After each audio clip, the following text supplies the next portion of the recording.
আজকে আমরা দাঁড়িয়েছি আমাদের দীর্ঘদিনের দাবি বালাসী থেকে বাদরুবাদ যে একটা সেতু নির্মাণের কথা, সেটা অনেক কারখানা হতেছে, বিভিন্ন জায়গায় সবাই কাটছে। আমাদের দাবি যদি সেতু হয় তাহলে আমাদের বালাসী থেকে বাদরুবাদে সেতু হবে, তাহলে আমরা কোথাও সেতু হতে দেবো না। আমাদের গাইবান্ধা জেলার উত্তরবঙ্গে যে 8টি জেলা আছে, 8টি জেলার দাবি বালাসী থেকে বাদরুবাদ করে সেতু বাস্তবায়ন হয়। এই লক্ষ্যে আজকে আমাদের এখানে সবাই একত্রিত হয়েছি, যেন মাননীয় প্রধানমন্ত্রী যেন আমাদের সেতুটা যেন বালাসী ঘাট থেকে বাদরুবাদ পর্যন্ত যেন সেতুটা করে। বালাসী থেকে বাহাদুরাবাদ সংযোগ সেতু চাই, এটি বহুমুখী সেতু হতে হবে। আজ থেকে 30 বছরের অধিক সময় বীর মুক্তিযোদ্ধা লুৎফর রহমান বালাসী এই দাবি উত্থাপন করেছিল, সেটিকে উপেক্ষা করে সিরাজগঞ্জে স্থানান্তরিত করা হয়, গাইবান্ধার মানুষকে বানানো হয় বোকা। আমরা যে দাবি বাস্তবায়ন করে ছাড়বো। আমরা যখন আমাদের সন্তান রাস্তায় নেমেছে, আমরা তাদের সঙ্গে একত্রিত ঘোষণা করেছি। সেতু চাই এই জন্য যে বৃহত্তর রংপুরের সমস্ত জেলা সংযোগ গাইবান্ধা।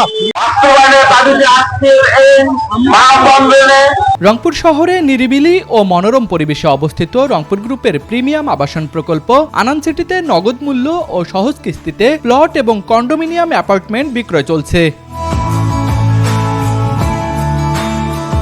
এখানে সমবেত হয়েছি, আমরা বালাসী টু বাহাদুরাবাদ সেতু চাই। এই সেতু নিয়ে অনেক ধরনের অনেক জায়গায় কথা হচ্ছে, গুঞ্জন হচ্ছে।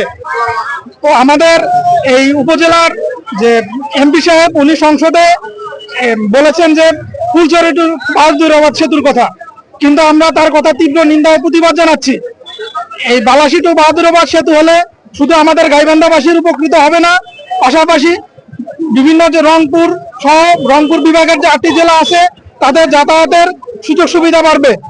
তো আমরা আগামী সংসদে মাননীয় এমপি সাহেবের এই বক্তব্যের তার প্রত্যাখ্যান করার আহ্বান জানাচ্ছি। উনি যেন অন্যান্য এমপিদের সাথে সমঝোতা করে বালাসী টু বাহাদুরাবাদ সেতুর জন্য উনি চাওয়াটা রাখে। এবং মাননীয় প্রধানমন্ত্রীর কাছে আমাদের আকুল আবেদন, এটি শুধু আমাদের চাওয়া নয়, এটি আমাদের অধিকার। তার কারণ এটির মাধ্যমে অবহেলিত গাইবান্ধাবাসী উপকৃত হবে, পাশাপাশি আমাদের যোগাযোগ ব্যবস্থা এবং ময়মনসিংহ বিভাগের সাথে আমাদের সংযোগ স্থল খুব সুন্দরভাবে পরিচালনা হবে। সম্মানিত উপস্থিতি, আজকে গাইবান্ধা জেলার ফুলছড়ি উপজেলার বালাসীতে সেতু নির্মাণের দাবিতে আজকের এই মানববন্ধন কর্মসূচিতে